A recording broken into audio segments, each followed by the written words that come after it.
Friday markets close అవడానికి ఒక 30 minutes ముందు నిఫ్టీ అయితే షార్ప్ గా ఫాల్ అయింది కదా. దీనికి మెయిన్ రీజన్ వచ్చేసి ఎంఎస్సిఐ రీబ్యాలెన్సింగ్ అనమాట. ఎంఎస్సిఐ అంటే మోర్గాన్ స్టాన్లీ క్యాపిటల్ ఇంటర్నేషనల్ అనేది ఒక ఇంటర్నేషనల్ ఇన్స్టిట్యూషన్ అనమాట. వీళ్ళు ఏం చేస్తారంటే వరల్డ్ వైడ్ గా ఉన్న స్టాక్ మార్కెట్స్ అండ్ కంపెనీస్ ని ట్రాక్ చేస్తూ డిఫరెంట్ టైప్స్ ఆఫ్ ఇండెక్స్ ని డిజైన్ చేస్తారు.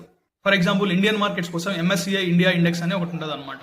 వరల్డ్ వైడ్ గా ఉన్న పెద్ద పెద్ద గ్లోబల్ ఇన్వెస్టర్స్, ఫండ్ హౌసెస్ అంటే మ్యూచువల్ ఫండ్స్, ఈటీఎఫ్స్ లాంటివి ఏం చేస్తారంటే ఏదైనా కంట్రీలో ఆర్ ఏదైనా కంపెనీలో ఎంత పర్సెంట్ ఇన్వెస్ట్ చేయాలో ఈ ఎంఎస్ఐ ఇండెక్స్ ని ఒక గైడ్ లా ఫాలో అవుతారు. ఇక్కడ రీబ్యాలెన్సింగ్ అంటే ఎంఎస్ఐ అనేది వాటి ఇండెక్స్ ని ఎవ్రీ క్వార్టర్ కి ఒకసారి రివ్యూ చేస్తుంది అనమాట. సో ఈ ప్రాసెస్ లో ఇండెక్స్ లో ఉన్న ఏదైనా కొత్త స్టాక్స్ ని యాడ్ చేయడం, లేకపోతే ఆల్రెడీ ఎగ్జిస్టింగ్ గా ఉన్న స్టాక్స్ లో వెయిటేజ్ ని పెంచడం లాంటివి చేస్తుంది. సో ఇలా చేయడం వల్ల ఏమవుతుంది, ఆ కంపెనీ లేకపోతే స్టాక్ లోకి ఇన్ఫ్లోస్ అనేవి ఎక్కువ పెరుగుతాయి అనమాట. దీనివల్ల స్టాక్ ప్రైస్ అనేది పెరుగుతుంది. అలాగే ఇండెక్స్ లో ఉన్న స్టాక్స్ ని తీసేయడం కానీ లేకపోతే వాటి వెయిటేజ్ ని తగ్గించడం కానీ చేస్తే గ్లోబల్ ఇన్వెస్టర్స్ ఆ స్టాక్ ని అమ్మేస్తారు అనమాట. దీనివల్ల ఏమవుతుంది, ఆ కంపెనీ మీద సెల్లింగ్ ప్రెషర్ అనేది ఫామ్ అవుతుంది. సో స్టాక్ ప్రైస్ అనేది పడిపోతుంది. ఈ రీజన్ వల్లనే ఫ్రైడే మన మార్కెట్ క్లోజింగ్ టైంలో హై వాలటిలిటీ అయితే కనిపించింది. ఇక యుఎస్ అండ్ ఇరాన్ వార్ విషయానికి వస్తే థర్స్డే రోజు మన మార్కెట్స్ హాలిడే అనమాట. ఆ రోజు పెద్ద డ్రామానే జరిగింది. స్ట్రైట్ ఆఫ్ హార్మోస్ దగ్గర ఇరాన్ వాళ్ళు యుఎస్ కంటైనర్ షిప్స్ మీద అయితే అటాక్ చేయడం జరిగింది. దీంతో యుఎస్ వాళ్ళు ఇరాన్ మీద అటాక్ చేశారు. ఇరాన్ లో బందర్ అబ్బాస్ సిటీ అని ఒకటి ఉందన్నమాట, దాని మీద అయితే అటాక్ చేయడం జరిగింది. దీనికి రిటాలియేషన్ గా ఇరాన్ వాళ్ళు యుఎస్ మిలిటరీ బేస్ మీద అయితే అటాక్ చేసినట్లు ఐఆర్జీసీ వాళ్ళు స్టేట్మెంట్ ఇవ్వడం జరిగింది. ఈ న్యూస్ తో క్రూడ్ ఆయిల్ అయితే భారీగా పెరిగింది అండ్ నిఫ్టీ అయితే దాదాపుగా 300 పాయింట్స్ పడిపోయింది. And same day evening Iran and US deal కి అయితే రీచ్ అయ్యాయని అండ్ ట్రంప్ అయితే అప్రూవల్ ఇస్తే ఫైనల్ డీల్ అయిపోతుందని చెప్పేసి న్యూస్ రావడంతో నిఫ్టీ 300 పాయింట్స్ పెరిగింది లోయర్ లెవెల్స్ నుంచి. క్రూడ్ ఆయిల్ కూడా భారీగా పడింది అనమాట. ఇప్పుడు బాల్ అయితే ట్రంప్ కోర్ట్ లో ఉంది. ఇప్పుడు డీల్ అవుతుందా లేదా, ఇన్కేస్ డీల్ అయితే ఎంత టైం పడుతుంది, ఇలాంటి క్వశ్చన్స్ అన్ని మార్కెట్ కు ఉన్నాయి. గ్లోబల్ మార్కెట్స్ అయితే డీల్ అవుతుందనే ఆప్టిమిజం తో పాజిటివ్ గా రియాక్ట్ అవుతున్నాయి. బట్ ఇండియన్ మార్కెట్స్ దగ్గరకు వచ్చేసి సెల్లింగ్ ప్రెషర్ అయితే కంటిన్యూ అవుతుంది.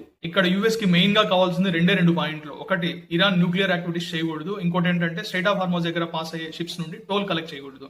బట్ ఇరాన్ వీటిని ఎంతవరకు యాక్సెప్ట్ చేస్తుంది అనేది క్వశ్చన్ అనమాట. సో ఇరాన్ వీటిని కన్నా యాక్సెప్ట్ చేయకపోతే మోస్ట్లీ డీల్ అవ్వకపోవచ్చు. దీని తర్వాత ట్రంప్ ఎలాంటి యాక్షన్ తీసుకుంటాడో చూడాలి. ఈ రోజు పబ్లిష్ అవుతున్న డేటా ప్రకారం పీస్ డీల్ కి సంబంధించిన డ్రాఫ్ట్ ఎంయూఓ ని ట్రంప్ యాక్సెప్ట్ చేయకుండా వెనక్కి పంపినట్లు సమాచారం. ఈ స్ట్రైట్ ఆఫ్ హార్మోస్ దగ్గర నుంచి పాస్ అయ్యే షిప్స్ మీద టోల్స్ విషయంలోనూ అండ్ ఇరాన్ న్యూక్లియర్ యాక్టివిటీ విషయానికి సంబంధించి డిఫర్ అవడంతో ఈ డ్రాఫ్ట్ ఎంయూఓ అయితే వెనక్కి పంపించినట్లు సోర్సెస్ అయితే చెప్తున్నాయి. ఏఐ కంపెనీస్ ఎంత ఫాస్ట్ గా గ్రో అవుతున్నాయంటే 1 ఇయర్ కి ముందు మైక్రాన్ టెక్నాలజీ యొక్క మార్కెట్ క్యాపిటల్ వచ్చేసి $250 బిలియన్. ఇప్పుడు దాని market capital $1 trillion. And Anthropic వాళ్ళు కూడా ఈ $1 ట్రిలియన్ మార్కెట్ క్యాపిటల్ క్లబ్ లోకి అయితే జాయిన్ అయిపోతున్నారు. రీసెంట్ గా డెల్ కంపెనీ మంచి రిజల్ట్స్ అయితే పోస్ట్ చేసింది. ఈ రీజన్ వల్ల ఫ్రైడే రోజు ఈ స్టాక్ ప్రైస్ 32% పెరిగింది. లాస్ట్ 1 మంత్ లో 100% అయితే పెరిగింది. వీళ్ళ డేటా సెంటర్ బిజినెస్ ఎక్స్పాండ్ అవడంతో పాటు వీళ్ళు పెంటాగాన్ తో డీల్ కుదుర్చుకోవడం వల్ల స్టాక్ లో మంచి మూమెంటం అయితే కంటిన్యూ అవుతుంది. ఫ్రైడే రోజు నిఫ్టీ ప్రైస్ యాక్షన్ ఒకసారి అబ్జర్వ్ చేస్తే 23,900 దగ్గర అయితే ఓపెన్ అయింది. ఇంట్రాడే హైలో 24,000 వరకు వెళ్ళింది. దాని తర్వాత షార్ప్ గా ఒక 500 పాయింట్స్ అయితే కిందకి పడి 23,547 దగ్గర అయితే డే ఎండ్ లో సెటిల్ అయింది. 3 o'clock వరకు నిఫ్టీ అయితే 23,700, 800 ఆ రేంజ్ లో అయితే ట్రేడ్ అవుతుంది. బట్ లాస్ట్ అవర్ లో ఎంఎస్సిఐ ఇండెక్స్ రీబ్యాలెన్సింగ్ వల్ల షార్ప్ గా అయితే ఫాల్ అయింది. ఫ్రైడే ఎఫ్ఐఎస్ అండ్ డిఐఎస్ డేటాను ఒకసారి అబ్జర్వ్ చేస్తే ఎఫ్ఐఎస్ అయితే ఇంటెన్సివ్ గా సెల్ చేశారు. 20,636 కోట్లు సెల్ చేశారు. వేరేస్ డిఐఎస్ వచ్చేసి 16,260 కోట్లు బై చేశారు.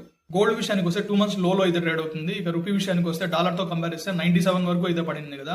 దాని తర్వాత మంచిగా స్ట్రెంథన్ చేసి ఇప్పుడు 95 దగ్గర అయితే ట్రేడ్ అవుతుంది. ఈ మధ్య రూపీని స్ట్రెంథన్ చేయడానికి ఆర్బీఐ ఫారెక్స్ రిజర్వ్స్ ని ఎక్కువగా స్పెండ్ చేసినట్లయితే డేటా వస్తుంది.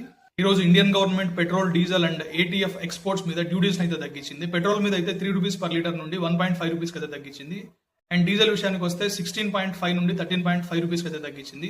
ఎయిర్క్రాఫ్ట్ ఫ్యూయల్ విషయానికి వస్తే ₹16 నుండి ₹9.5 per లీటర్ అయితే తగ్గించింది. దీనివల్ల Reliance industries, Nayara energy, Chennai petroleum corporation లాంటి కంపెనీస్ కి బెనిఫిట్ ఉంటుంది. ఇప్పటి వరకు షేర్ చేసిన ఇన్ఫర్మేషన్ మీకు యూస్ఫుల్ గా అనిపించింది వీడియోని ప్లీజ్ లైక్ చేసి ఛానల్ ని సబ్స్క్రైబ్ చేయండి. So that's all about today's video అండి. నెక్స్ట్ వీడియోలో మరిన్ని ఇంట్రెస్టింగ్ అప్డేట్స్ వెళ్దాం. అంతవరకు టేక్ కేర్.